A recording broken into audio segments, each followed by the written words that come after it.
so I learned very early on how to, look for coupons, how to buy things that were on sale or special. And we had a very basic diet because you have to budget this thing really precisely. At the end of every year, where I lived, there was a large grocery chain called Loblaws. And Loblaws would discount the cheesecake from $7.99 to $4.99. And my parents would buy that once a year. And we probably did that 6 or 7 times. And you can't imagine how special we felt. Myself, my two sisters, we would sit there, we would watch the New Year's Eve celebration on TV. We would cut this cheesecake into 5 pieces. It felt like everything. So that's sort of how my existence when I was at that age is, for better or for worse, that's how I remember it. The hypervigilance, is that still with you today? What are the echoes of that still with you today, the good and the bad? If you put yourself in the mind of a young child, the thing that does to you is at a very core basic level delicious, right? Because if you step outside of that and you think about any child in the world, they don't do it. And at some point I tell you, like, I blame them. It was a process to get there. But I feel like they did the best they could. And they suffered their own issues and enormous pressures and stress. And so, I did most of it. How did you start to interrupt the blame? It was a really long process. For I was 35 years old. I fly and I avoided all of those memories. And external validation. Going back to this self-worth idea. If you're a child that you're worthless, because why would somebody do these things to you? Because you think to yourself, very viscerally, you're worth nothing. And so external validation. Maybe you try to get a good job. You try to make a lot of money. In superficial ways with the car you drive or the clothes you wear. People to care about you. You try to be people. At some point, it doesn't get filled in. And so you have a choice. And so for me, what happened was this period I lost my best friend, my father. And it's like the dam broke. The compartmentalization stopped working because there were memories. And so I had to go through this period of disharmony to really understand and steel man. And can you imagine trying to do that? Go through all of the things. You have to now look at it in perspective and find truth for what he's untrue. And then I shift, the first time I said, the victim actually was that you were of sound mind and body and you were in the room when it happened. So through that process with her and steel man first, I never justified what they did. Forgive them. They did good. And they did the most important thing, which is they gave me and my sisters a shot by emigrating, by giving up everything, by staying in Canada, and doing whatever it took between the two of them to claw and scrape together money so that my sister and I have a shot. And I'm thankful for it. Could they have done better? Obviously. But I'm okay with what has taken place. But it's been a long process for that steel man so that you can develop some empathy and compassion. Forgive. Do you think if you talk to your dad today, you'll be able to have the same strength to forgive him? I think it would be a very complicated journey. I think I've learned to be incredibly open about what has happened and all of the mistakes I've made. I think it would require him to be pretty radically honest about confirming what I think he's untrue, because otherwise it just wouldn't work. Otherwise I would say, let's keep things where they are, which is I did the work, with people that have helped me, obviously, but, it's better for him to just, kind of hopefully he's looking from some place and he's thinking, it was worth it.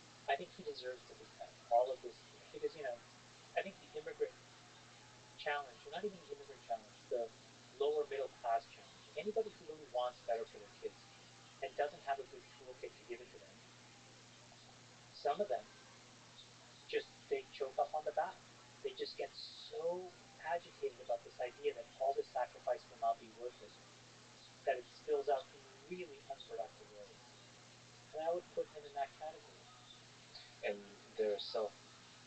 valuation, introspection. They're tunnel vision, so they're not able to often see the damage they did. I mean, I know, like yourself, a few successful people that had very difficult relationships with their dad, and when you take the perspective of the dad, they're completely in denial about any of it. And so if you actually have a conversation, there would not be a deep honesty there. And that, I think that's maybe in part the way of life. Yeah, and I remember pretty distinctly after I left and in this, in my middle 30s, where, by all measure, I had roughly become reasonably successful. And my dad didn't particularly care about that, which was so odd because I had to confront the fact that, whether it was a title or money or press clippings, he never really cared. He moved on to a different set of goals, which was more about my character and, being a good person to my family and really preparing me to lead our family when he wasn't there. And that bothered me because I thought I got to the finish line and I thought there was going to be a medal, meaning like I can tell you that, he never told me that he loved me. I'm not sure if that's normal or not. It was my normality. And I thought there's going to be something, some gold star, which never appeared. And so that's like a hard thing to kind of confront because you're like, well, now what is this? What is this all about? What's this going on? A ruse? Well, hold on a second. There were these moments where, in his way, again, putting yourself in his shoes, I think he was trying to say he was sorry.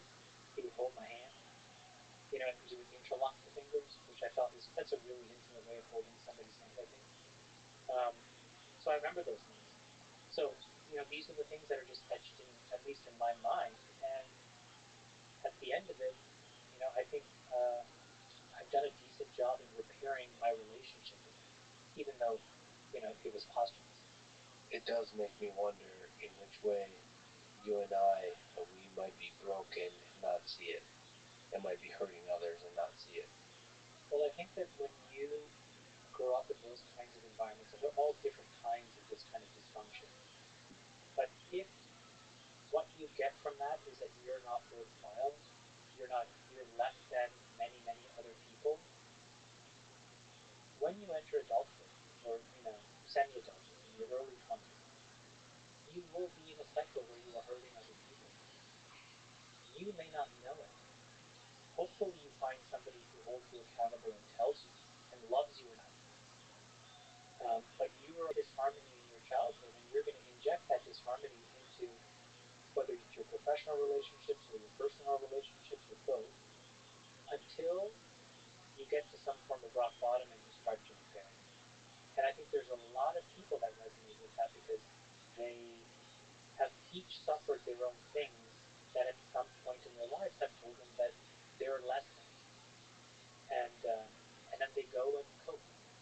And when you cope, eventually those coping mechanisms escalate, and at some point it'll be unhealthy, either for you, but oftentimes just for people around you. Well, from those humble beginnings, you are now a billionaire. How has money changed your life, or maybe the landscape of experience in your life? Does it buy happiness? It doesn't buy happiness, but it buys you a level of comfort for you to really amplify what happiness is. I kind of think about it in the following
let's just say that there's 100 things on the table, and the table says find happiness here, and there are different prices. The way that the world works is that many of these experiences are cordoned off a little bit behind the velvet rope, where you think that there's more happiness as the prices of things escalate. Right? If you live in an apartment, you admire the person with the house. If you live in a house, you admire the person with the bigger house. That person admires the person with, an island, right? Some person drives their car, admires the person who flies, who admires the person who flies business class, who admires the person who flies first, to private. There's all of these. Most people get to, and so naturally assume, 7 through 100 is really where happiness is found. And just to, tell you the finish line, I've tried 100 and back, and I've got 400 to it. And happiness isn't there. But it does give you a level of comfort. I read a study,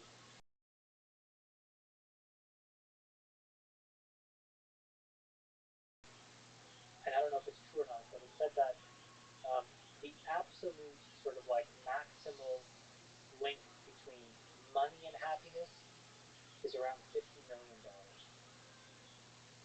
And it was just like a social studies kind of thing that I think one of the Ivy Leagues put out. And underneath it, the way that they explained it was because you could have a home, you could have all kinds of the creature comforts, you could take care of your family, and then you were left to ponder what it is that you really want. I think the challenge for most people is to realize that this escalating arms race of, you know, more things will solve your problems is not true. Um, more and better is not the solution. It's this idea that you are on a very precise journey that's unique to yourself. You are playing a game of which only you are the player. Everybody else is an interloper, and you have a responsibility to design the gameplay. And I think a lot of people don't realize that, because if they did, I think they would make a lot of different decisions about how they live their life. And I still do the same thing. I mean revert to basically running around asking other people, what will make you like me more? What will make me more popular in your eyes? And I try to do it. And it never works. It is just a complete dead end. Is there negative aspects to money? Like, for example, it becoming harder to find people you can trust? I think the most negative aspect is that it amplifies a 360-degree view of your personality. Because there are a lot of people, and society tells you that more money is actually better. You are a better person somehow. And you're factually more worthwhile than some other people that have less money. That's also a lie. But when you're given that kind of attention, it's very easy for you to become a caricature of yourself. That's probably the single worst thing that happens to you. But I say it in the opposite way. I think all I've ever seen in Silicon Valley, as an example, is that when somebody gets a hold of a lot of money, it tends to cause them to become exactly who they were meant to be. They're either a kind person, they're either a curious person, they're either a jerk, they're either cheap. And they can use all kinds of masks, but now that there's no expectations and society gives you a get out of jail free card, you start to behave the way that's most comfortable to you. So you see somebody's innate personality. And that's a really interesting thing to observe, because then you can very quickly bucket sort where do you want to spend time and who is really, additive to your gameplay and who is really a negative detractor. You're an investor, you're also a kind of philosopher. You analyze the world from all its different perspectives on all the podcasts, on Twitter, everywhere. Do you worry that money puts you out of touch from being able to truly empathize with the experience of the general population, which in part, first of all, on a human level, that could be limiting, but also as an analyst of human civilization, that could be limiting? I think it definitely can for a lot of people, because it's it's an abstraction for you to stop caring. I also think the other thing is that you can very quickly, especially in today's world, become the scapegoat. Just to use a Girardian, like Rene Girard, if you think about like mimetic theory in a nutshell, you know, we're all competing for these very scarce resources that we are told is worthwhile.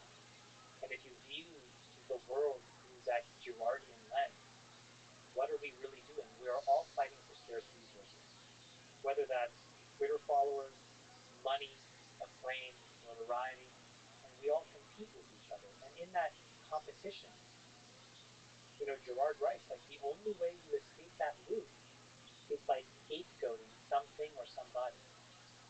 And I think we are in that loop right now where just the fact of being successful is a thing that one should scapegoat to end all of this, tension that we have in the world.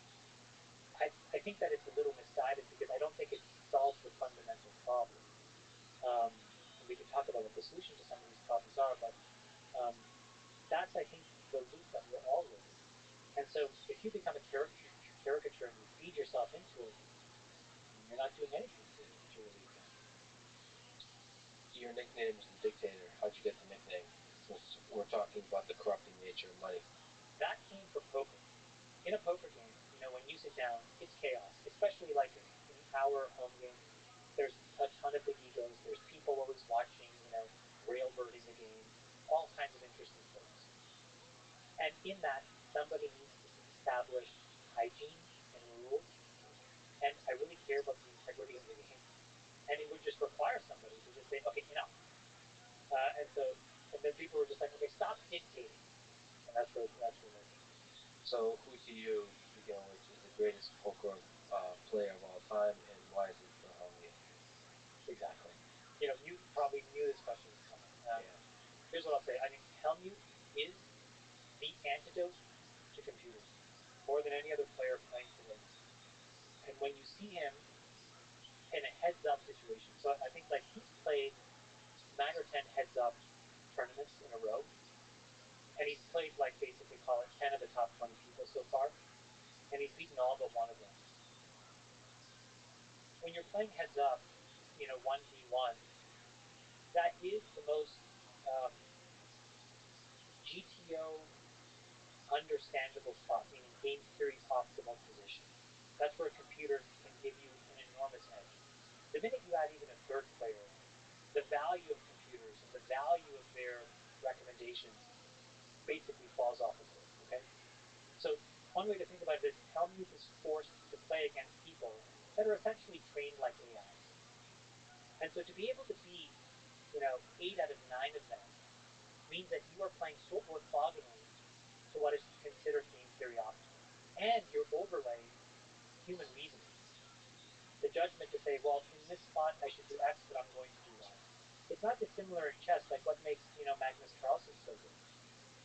Sometimes he takes these weird lines, he'll sacrifice positions, he'll overplay certain positions for certain, bishops versus knights, and all of these spots that are very confusing.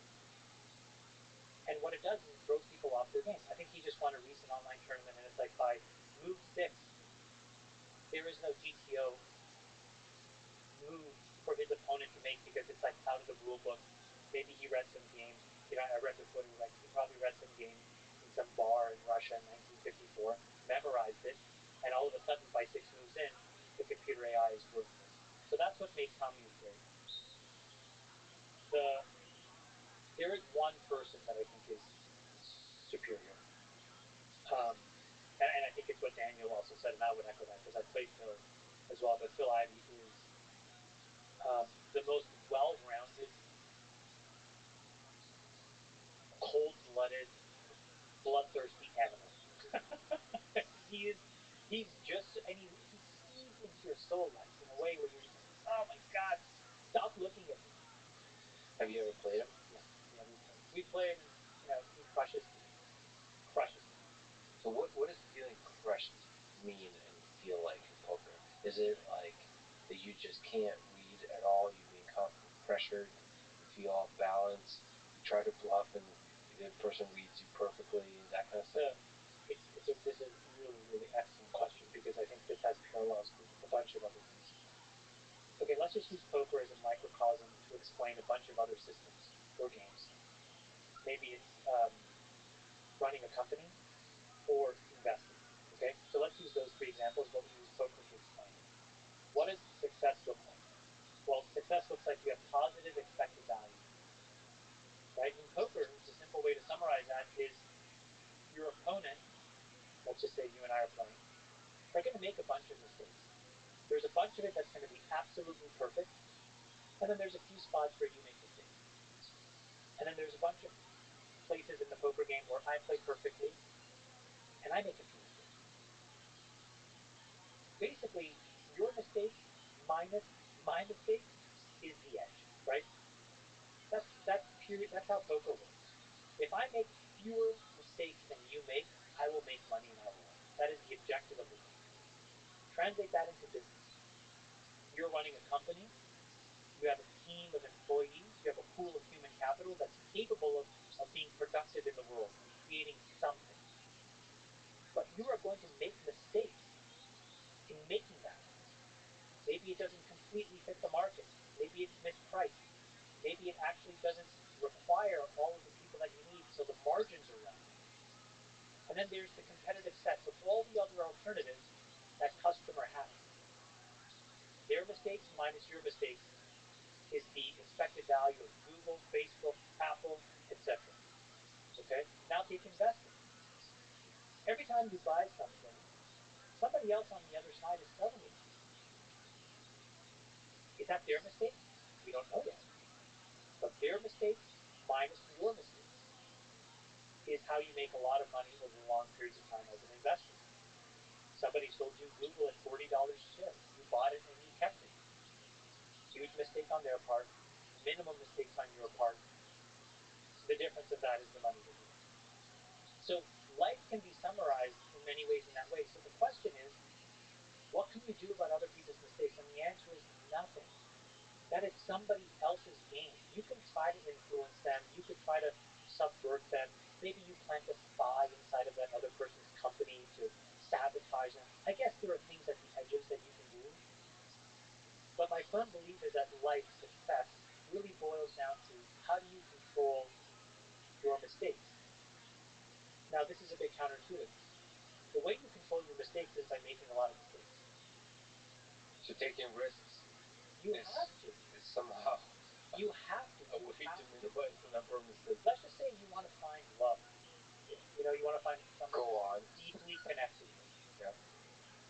Do you do that by not going out on dates? Yes. Okay, Sorry. yeah. Sorry. You're the only person that thinks that's the answer. No, I'm joking. I'm joking. No, but you know what I mean? Like, you have to date people. You have to open yourself up. You have to be authentic and, like, you give yourself a chance to get hurt. Yes. But you're a good person. So you know what happens when you get hurt? That is actually their mistake. Okay? And if you are inauthentic, that's your mistake. That's a controllable thing in you. You can tell them the truth, who you are, and say, here's my pluses and minuses. My point is, there are very few things in life that you can't break down, I think, into that very simple idea. And in terms of your mistakes, society tells you don't make them because we will judge you and we will look down on you. And I think the really successful people realize that actually no, it's the cycle time of mistakes that gets you to success. Because your error rate will diminish the more mistakes that you make. You observe them, you figure out where it's coming from. Is it a psychological thing? Is it a cognitive thing? And then you fix it. So the implied thing there is that there's in business and investing, in poker, in dating, in life, is that there's this platonic GTO, game theory optimal thing out there. And so when you say mistakes, you're always comparing to that optimal path you could have taken. I think slightly different. I would say mistake is maybe a bad proxy, but it's the best proxy I have for learning. But I'm using the language of what society tells you. Sure, got it. Society tells you that when you try something and it doesn't work, it's a mistake. So I just use that word because it's the word that resonates most with most people. Got it. The real thing that it is learning. Yeah, it's like a neural network is lost. It's a neural network. Exactly. Yeah, right. So you're using the mistake that is most, the word that is most understandable, especially by the way people experience it. I guess most of life is a sequence of mistakes. The problem is when you use the word mistake and you think about mistakes, it actually has a counterproductive effect of you becoming conservative in just being risk averse. So that if you flip it and say try to maximize the number of successes, somehow that leads you to take more risk. Um, mistake scares people. I think mistakes scare people because society likes these very simplified boundaries of who is winning and who is losing. And they want to reward people who make traditional choices and succeed. But the thing is, what's so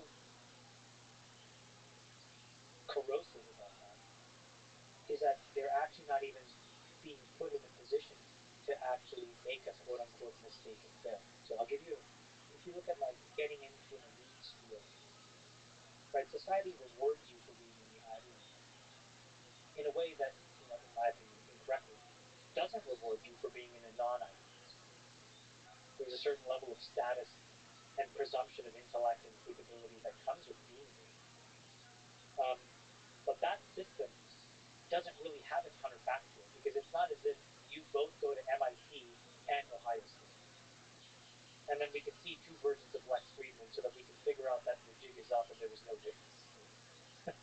Right? And so instead, it reinforces this idea that there is no truth seeking function. There is no way to actually make this thing whole. And so it tells you you have to get in here, and if you don't, your life is over. You've made a huge mistake, or you failed completely. And so you have to find different, unique ways of dismantling it. This is why, part of what I realized where I got very lucky is I had no friends in high school. I had a few cohort of acquaintances. But part of being so hypervigilant when I grew up was I was so ashamed of that world that I had to live in. I didn't want to bring anyone into it. I could not see myself that anybody would accept me. But the thing with that is that I had no definition of what expectations should be. So they were not guided by the people around me. And so I would escape to define my expectations. It's interesting, but you didn't feel like your dad didn't put you in a prison of expectation, or it's like that's if you don't have friends like that. So the flip side of that, you don't have any other signals. It's very easy to believe, like when you're in a cult, that Well, he was angry. He pushed me. He used me as a mechanism to alleviate his own frustration. And this may sound very crazy, but he also believed in me. And so that's what created this weird duality where I was always confused about that you could be somebody great. He believed that you could be He did. I somebody didn't truly believe special. him because I couldn't reconcile them the other half of the day, those behaviors. But what it allowed me to do was I escaped in my mind and I found these archetypes around me that were saviors to me. So, I grew up in Ottawa, Ontario, Canada. I grew up right at the point where the telecom boom was happening. Companies like Nortel and Uber's Networks and Mitel, Bell Northern Research, these were all built in the suburbs of Ottawa. And so there were these larger than life figures, entrepreneurs, Terry Matthews, Michael Copeland. And so I thought, I would love magazine. I would read Fortune magazine. I would look at the rich people on that list and say, I would be like them. Not knowing that maybe that's not fun, but it was a lifeline. I could direct my ambition in a direction. And so why that's so important, just circling back to this, is I didn't have a group of friends who were like, I'm going to go to community college. I didn't have a friend just to go to university, get a simple job, and do good service, have a good life. And so because I had no expectations and I was so afraid to venture out of my own house, I never saw what middle class life was like. And so I never aspired to it. Now, if I was close to it, I probably would have aspired to it because my parents in their best year made 32,000 Canadian together. trying to raise a family of 5 people on $32,000, it's a complicated job. And most of the time, they were probably making 20 something thousand. And I was working since I was 14.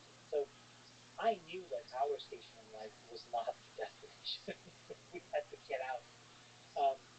But because I didn't have an obvious place, it's not like I had a best friend whose house I was going to, and I saw some normal functional home. If I, in this weird way, I would have aspired to that. What was the worst job you had to do? The best job, but the worst job, was I worked 14 years old, and I would do the closing shift. And that was from like 6 p.m. till about 2 in the morning. And in Ontario, where I live, Ottawa borders Quebec. In Ontario, the drinking age is 19. You can see where I'm going with this. So the drinking age in Quebec is 18. And that year made all the difference to all these kids. And so they would go get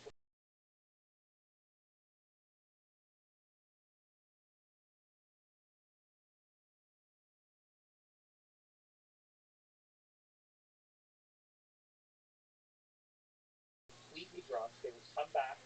They would come to the Burger King. You know, you would see all these kids you went to high school with. Can you imagine how mortified it is? You know, you're working there and you get up.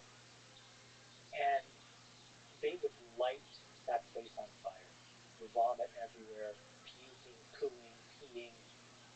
And when the thing shuts down at 1 o'clock, you know, you got to clean that all up. All of it. Changing the garbage, taking it out. It was grind.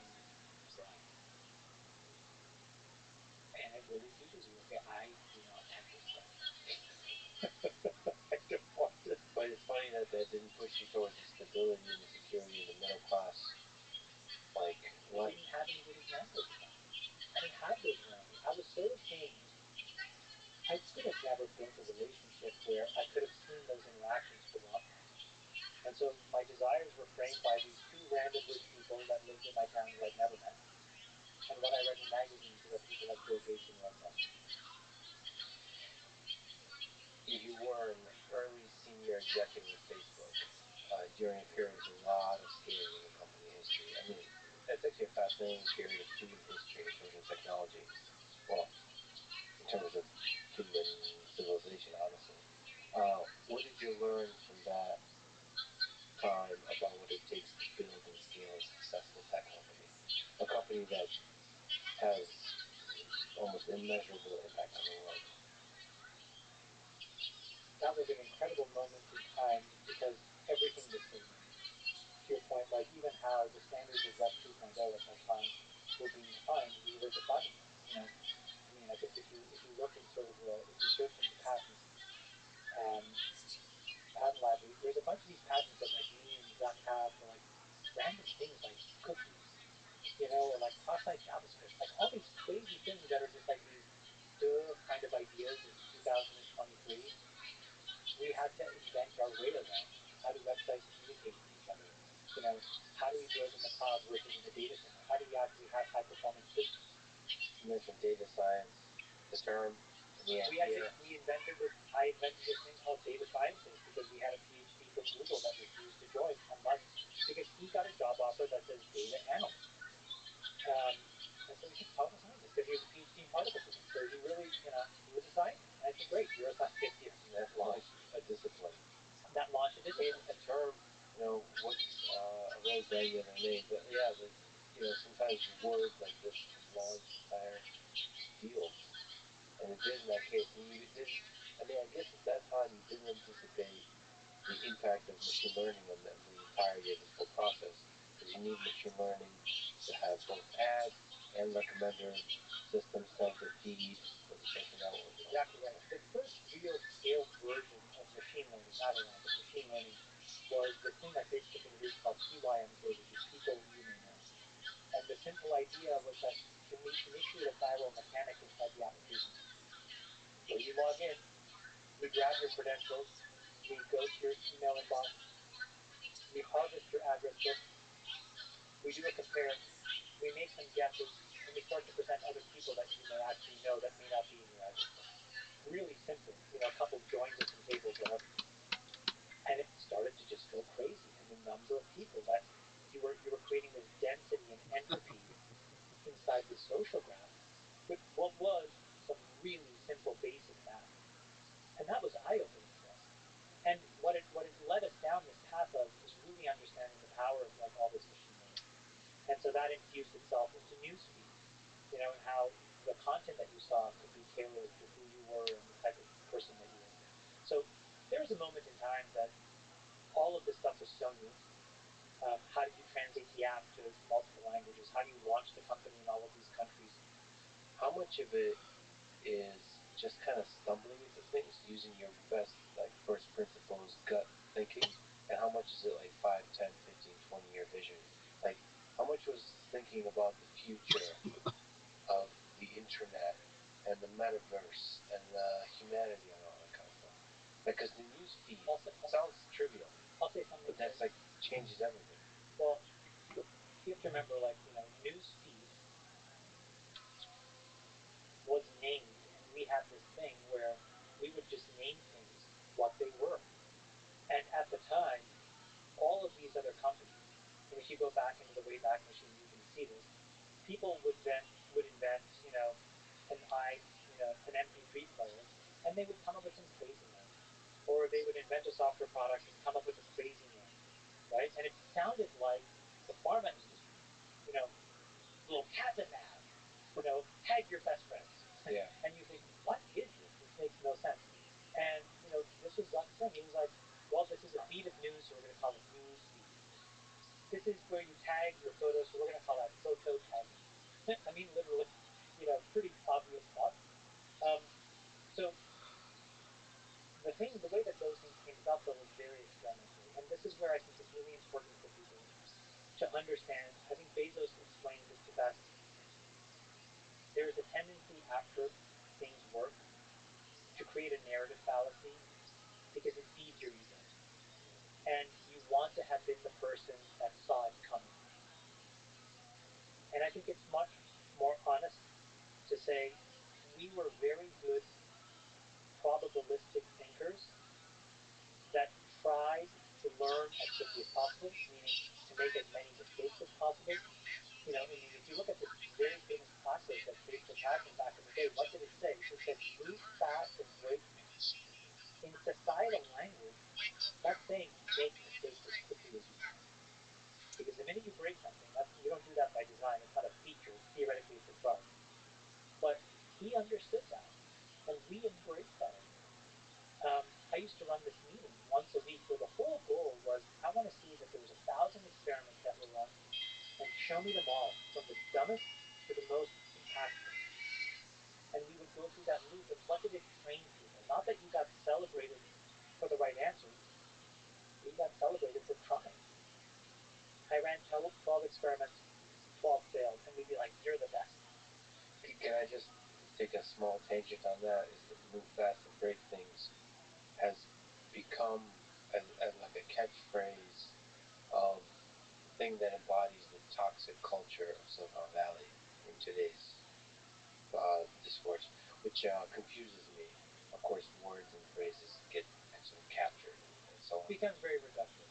That's a very loaded set of words that together can be, many years later, people can be very reductive. Can you steel man each side of that? So yeah, pro move fast and break things, yeah, and against move fast and break things. So I think the pro of move fast and break things is saying the following. There's a space of things we know and a massive space of things we don't know. And there's a rate of growth of the things we know, but the rate of growth of the things we don't know is actually, we have to assume, growing faster. So the most important thing is to move into the space of the things we don't know as quickly as possible. And so in order to acquire knowledge, we're going to assume that the failure mode is the nominal state. And so we just need to move as quickly as we can, break as many things as possible, which means things are breaking in code, do the root cause analysis, figure out how to make things better, and then rapidly move into the space. And he or she who moves fastest into that space will win. It doesn't imply carelessness, right? It doesn't imply moving fast without also aggressively picking up the lessons from the mistakes you make. Well, again, let's steel manning the pro, which is it's a thoughtful,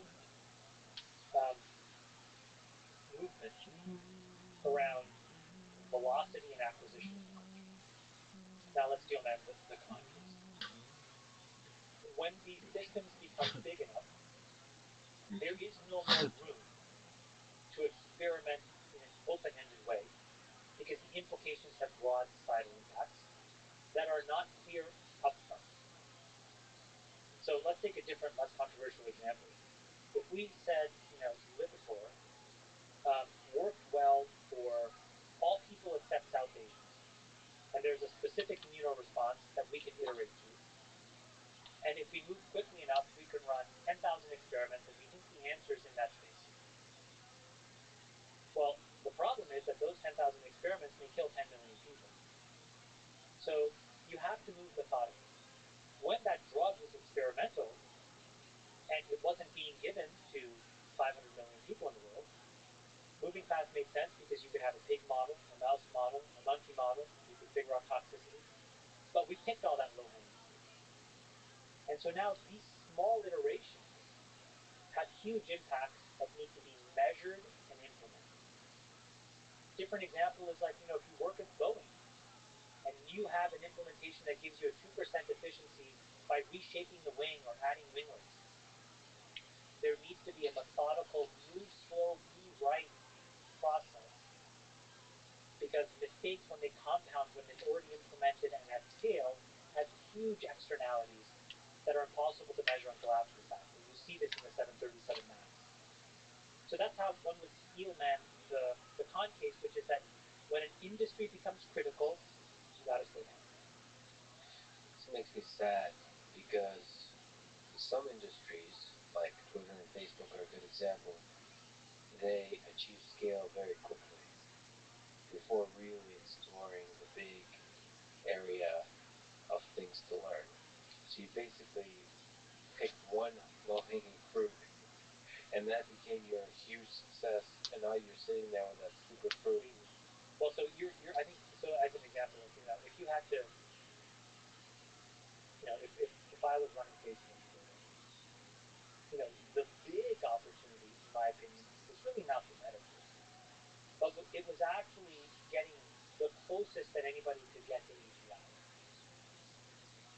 And if I had to steel man that product case, here's how I would have pitched it to the board and to Russ. I would have said, listen, there are 3.5 billion people monthly using this network. If we think about human intelligence very reductively, we would say that there's a large portion of it which is cognitive, and then there's a large portion of it which is emotional. We have the best ability to build a multimodal model that basically takes all of these massive inputs together to try to intuit how a system would react to all kinds of stimuli. That, to me, would have been a profound leap forward for humanity. Can you dig into that a little bit more? So, in terms of, this is a board meeting, how would that make Facebook money? I think that you have all of these systems over time that we don't know could benefit from some layer of reasoning to make it better. What does Spotify look like when, instead of just a very simple recommendation engine, it actually understands sort of your emotional context and your mood, and can move you to a body of music that you enjoy?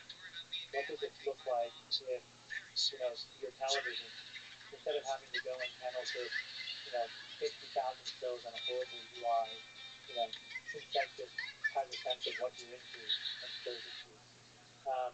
What does it mean when you get in your car and it actually drives you to a place because you should actually eat there even though you don't know it? These are all random things that make no sense a priori, but it starts to make the person or the provider of that service the critical reasoning layer for all these everyday products that today would look very flat without that reasoning.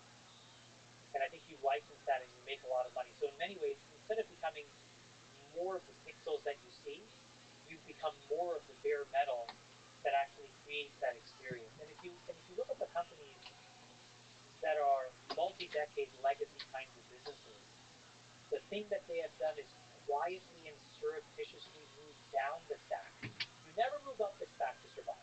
You need to move down the stack. So if you take that OSI reference stack, right, these layers, how you build an app from the physical layer to the transport layer all the way up to the app layer,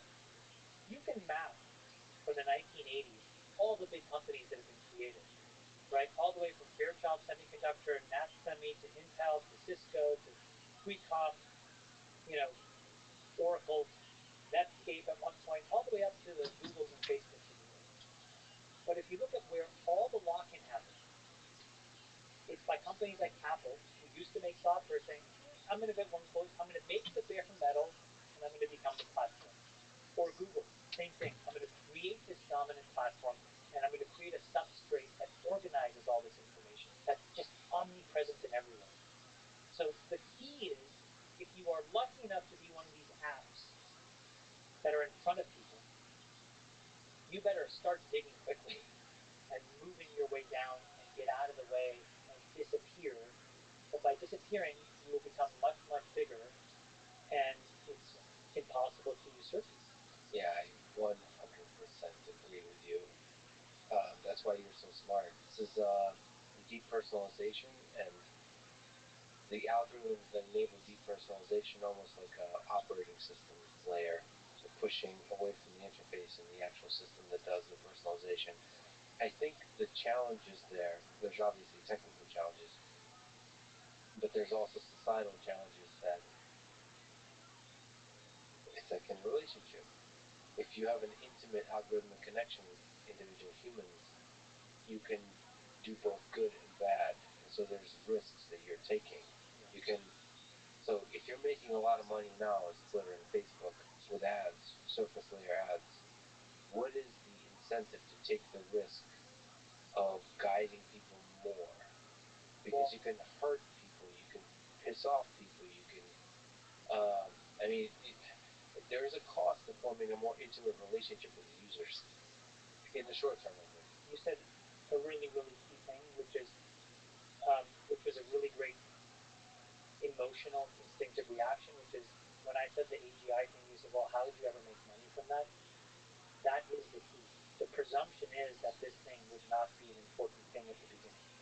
And I think what that allows you to do, if you were Twitter or Google or Apple or Facebook, anybody, Microsoft, embarking on building something like this, is that you can actually have it off the critical path. And you can experiment with this for years, if that's what it takes, to find a version 1 that is special enough where it's worth showcasing. And so in many ways, you get the free option. You're going to be spending, any of these companies will be spending tens of billions of dollars in OPEX and CAPEX every year on all kinds of stuff. It is not a thing that money actually makes more likely to succeed. In fact, you actually don't need to give these kinds of things a lot of money at all, because starting in 2023, right now, you have the 2 most important tectonic shifts that have ever happened in our lifetime in technology. They're not talked about, but these things allow AGI, I think, to emerge over the next 10 or 15 years where it wasn't possible before. The first thing is that the marginal cost of energy is zero. It's not going to pay for anything, right? And we can double click into why that is. And the second is the marginal cost of compute is zero. And so when you take a multiplication, or if you want to get really fancy mathematically, the convolution of these 2 things together, it's going to change everything. So think about what $1 billion gets today, and we can use OpenAI as an example. $1 billion gets OpenAI a handful of functional models and a pretty fast iterative loop, right? But imagine what OpenAI had to overcome. They had to overcome a compute challenge. They had to strip together a whole bunch of GPUs. They had to build all kinds of scaffolding software. They had to find data center support. That consumes all kinds of money. So that $1 billion didn't go that far. So it's a testament to how clever that OpenAI team is. But in 4 years from now, when energy costs zero, and basically GPUs are like, they're falling off a truck, and you can use them effectively for free, now all of a sudden $1 billion gives you some amount of teraflops of compute that is probably the total number of teraflops available today. Like, that's how gargantuan this move is when you take these 2 variables to zero. There's like a million things to ask. I almost don't want to get distracted by the marginal cost of energy going to zero, because I have no idea what you're talking about there. It's fascinating. Can I give you the 30 seconds? Sure. Okay. So if you look inside of the 2 most three most progressive states: New York, California, and Massachusetts. A lot of left-leaning folks, a lot of people who believe in climate science and climate change. The energy costs in those three states are the worst they are in the entire country. And energy is compounding at 3 to 4% per annum. So every decade for 15 years, energy costs in these states double. In some cases and in some months, our energy costs are increasing by 11% a month. But the ability to actually generate energy is now effectively zero. The cost per kilowatt hour to put a solar panel on your roof and a battery wall inside your garage is the cheapest it's ever been. These things are the most efficient they've ever been. And so to acquire energy from the sun and store it for your use later on, literally is a zero cost proposition. So how do you explain the gap between the cost going up? Great question.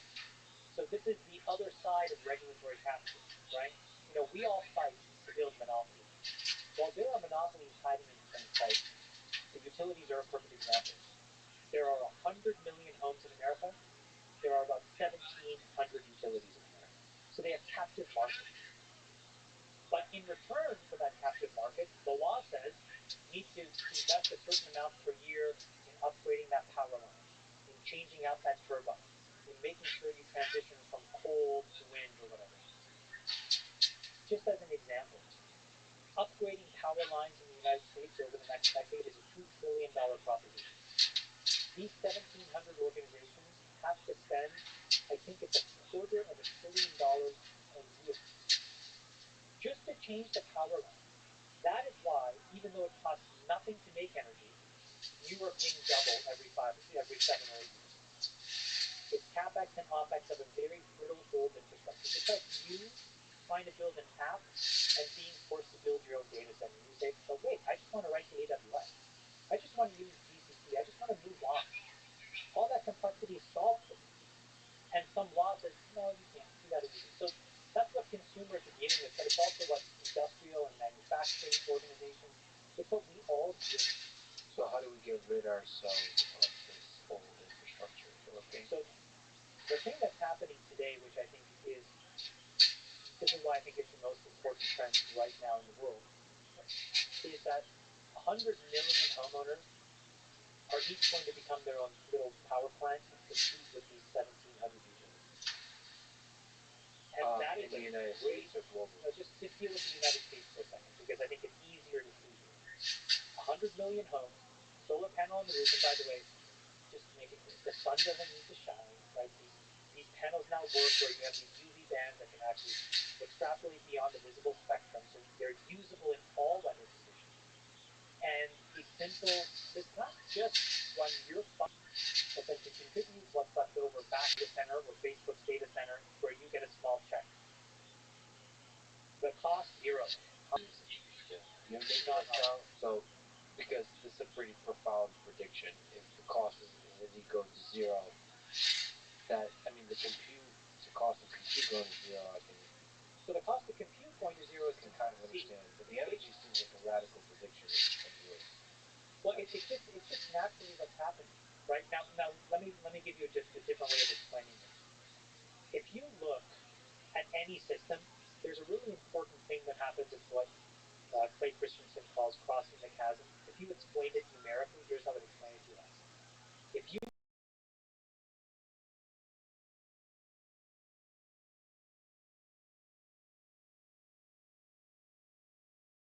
introduce a disruptive product, typically what happens is the first 3 to 5% of people are these zealous believers. And they ignore all the logical reasons why this product doesn't make any sense. Because they believe in the proposition of the future and they buy it. The problem is at 5%. If you want a product to get to mass market, you have one of two choices, which is you either bring the cost down low enough, or the feature set becomes so compelling that even at a high price point. An example of the latter is the iPhone. The iPhone today, the 14 iPhone, costs more than the original iPhone. It's probably doubled in price over the last 14 or 15 years, but we view it as an essential element of what we need in our daily lives. It turns out that battery EVs and solar panels are an example of this. Because people like President Biden, with all of these subsidies, produce so much money for people to just do this, where it is a money-making proposition for 100 million homes. And what you're seeing as a result are all of these companies who want to get in front of that trend. Why? Because they want to own the relationship with 100 million homeowners. They want to manage the power infrastructure. Amazon, Home Depot, Lowe's, you just name the company. So if you do that and you control that relationship, they're going to show you, for example, Amazon will probably say, if you're a member of Prime, we'll stick the panels on your house for free. We'll do all the work for you for free. And it's just a feature of being a member of Prime. And we'll manage all that energy for you. It makes so much sense, and it is mathematically accretive for Amazon to do that. It's not accretive for the existing energy industry because they get blown up. It's extremely accretive for peace and prosperity. If you think the number of wars we were natural resources for abroad, there's no reason to fight. You have to find a reason to fight. Meaning there'll be a moral reason to fight.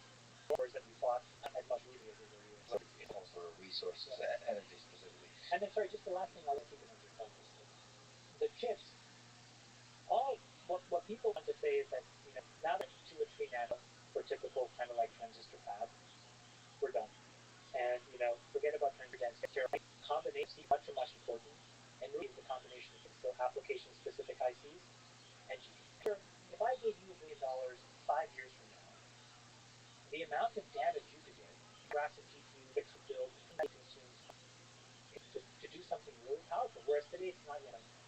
There's this in terms of Facebook and Twitter that connected to this, that Facebook would move them all, so you would have somebody else to compete. It means that you believe in this idea of energy going to zero. If you go to zero, that optimal. And I think that the initially 2000s and the beginning of the 2000s scale. Sorry, everybody was building their own stuff. Then in 10, the idea was everybody should be on AWS phones. I think in the 2020s, the answer is everybody should be in these public clouds. And the reason is engineering velocity of this. But take a simple example, which is I've not seen a massive iteration in database design until Snowflake. Classic choice. I actually know that everybody on AWS, and Azure, from $100+ billion of aggregate market iterating, solving, and that is a best-in-class industry now, right? There's going to be all these AI layers around the app setting, all the things visualizations, because you'll have this federated model of development. These things up, maybe I'll roll them, because the thing that where you make money is still for most of you. And everybody else, they play together in the sandbox. It doesn't make sense for anybody, I don't, because if you were to roll your own data center with massive GFS and this is not just proven, that is a progeny of GFS and big to be anywhere near as good as $100 billion industry to build on. Again, like Tesla's house. I guess the better is that you can use AWS for the new wave of computation. That kind of computation is machine learning. Anyone won that battle yet, which is machine learning centric. Well, Azure has a very powerful property in that there's a lot of things that can do real time to be actually weighted. And that's why I can have a very federated side of Tesla is very different, because to build the best car, it's kind of like trying to build the best iPhone, which is that you need to control it all and do it. It's not possible if you're trying to be a system to what everybody other than one generation of car companies have this very big difference. That is the experience allows you to win in that. Let's linger on the social media thing. So if you said if you ran things, let's extend that. If you build such fix Twitter, how would you fix it? If I answer a question, Elon Musk, you take Twitter won't fix. I thought of it. If you actually build social at all, is the following.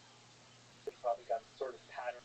If you said probabilistically and we're going, this is what I would say is I think about back to sort of analogy, my well, the value that we want and to do this. And basically,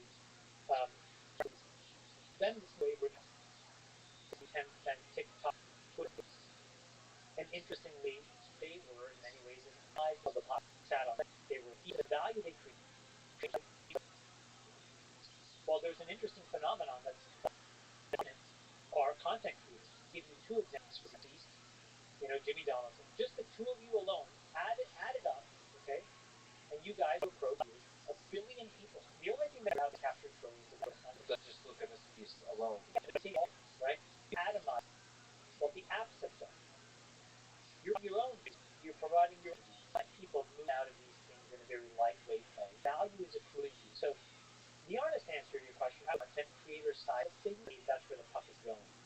That's a much more shift how we all consume information and content.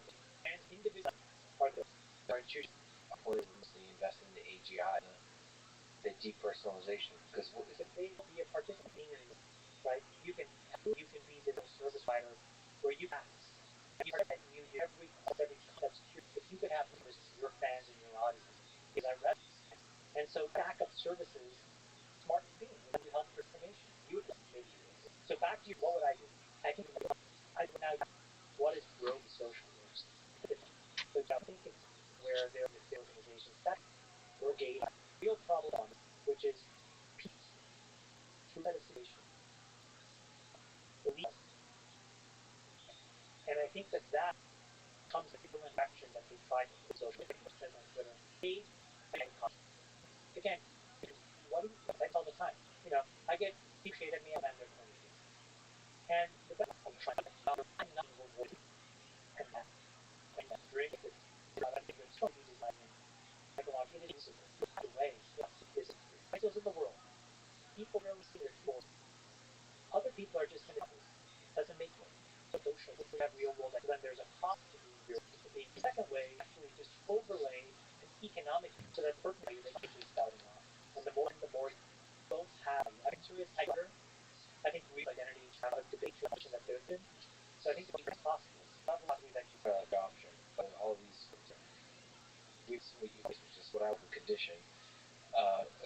Which is that anger is that you see that person and help you long term, such as your challenging criticism to keep you on your toes. I have a very pathetic wall and to throw that person even into this, and they would.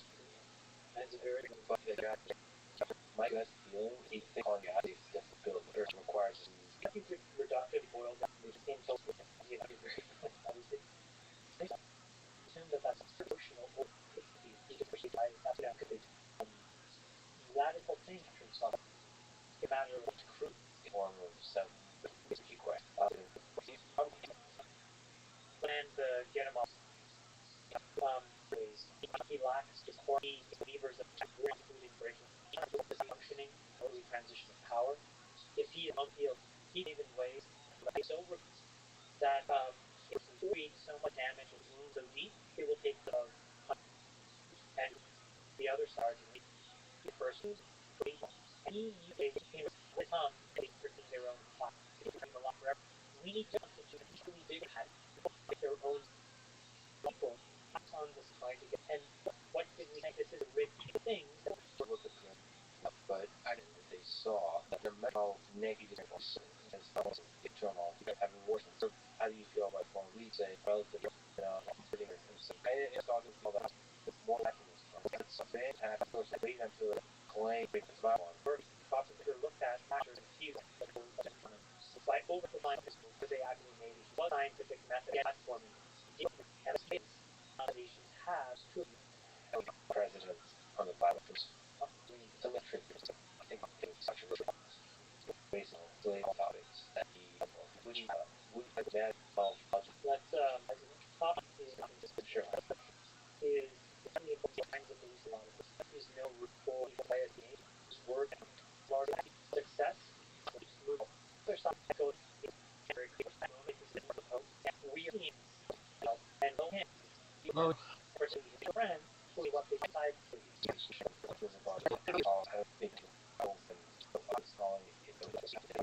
and care of you sliding down toxic thing up so and the extreme the business code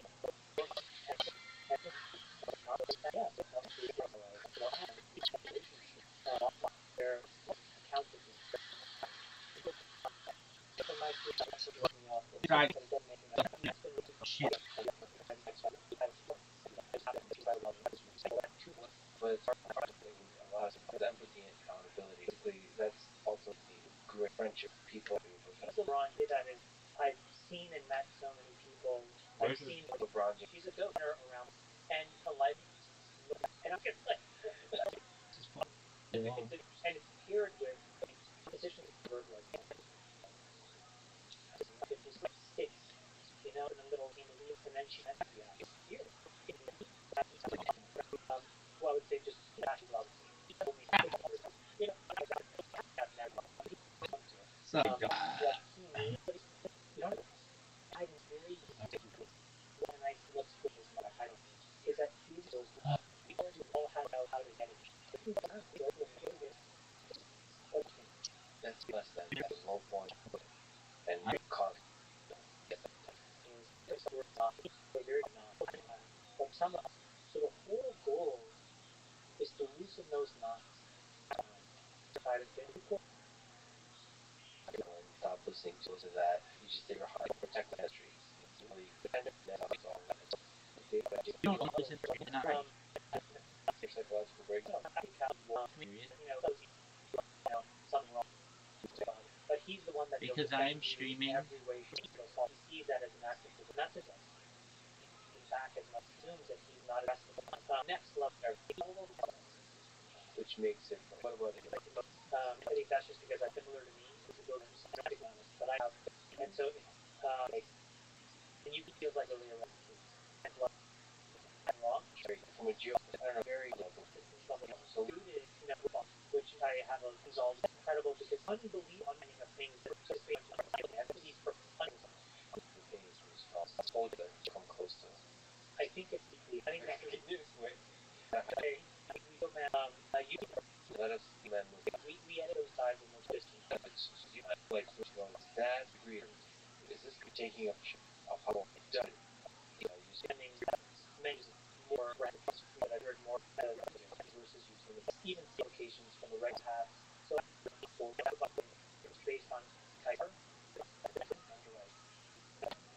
so this maybe you have a friend of mine who is doing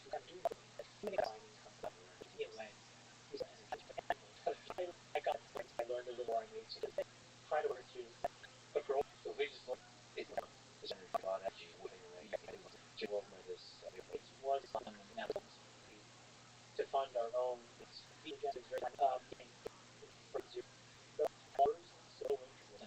every other war we bracket very example that is not here that is about one next one right you know here you're right and that I may or there's something you feel the other day my India looking to use totally reprehend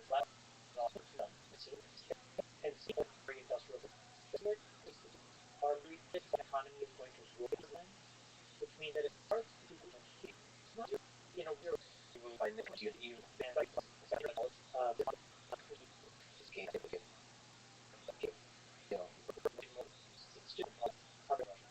just the majority of us is more than if you what are the force because it's like any more stuff politics is considered for me and God who's here yeah well on this yeah so I think that he doesn't involved in how to play all these games make decisions on my name actually there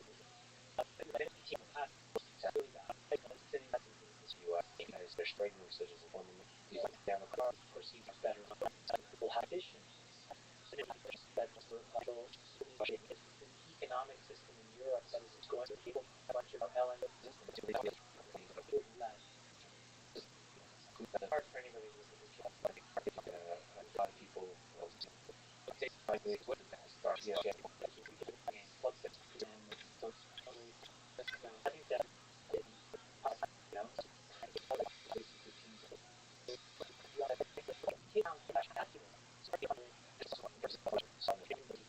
like what or the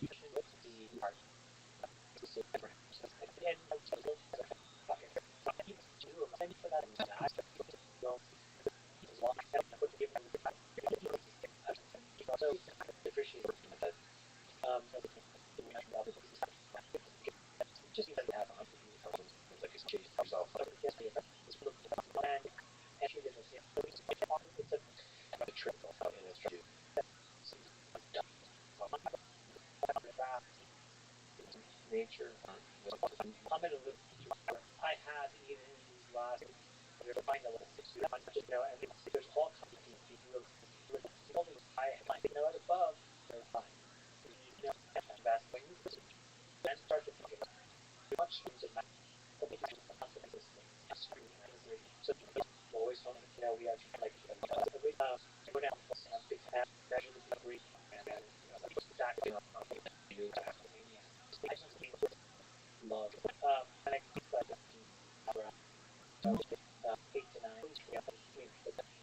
things weekend thought over and emergency I'm lost or a lot of everything just and then about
Rothschild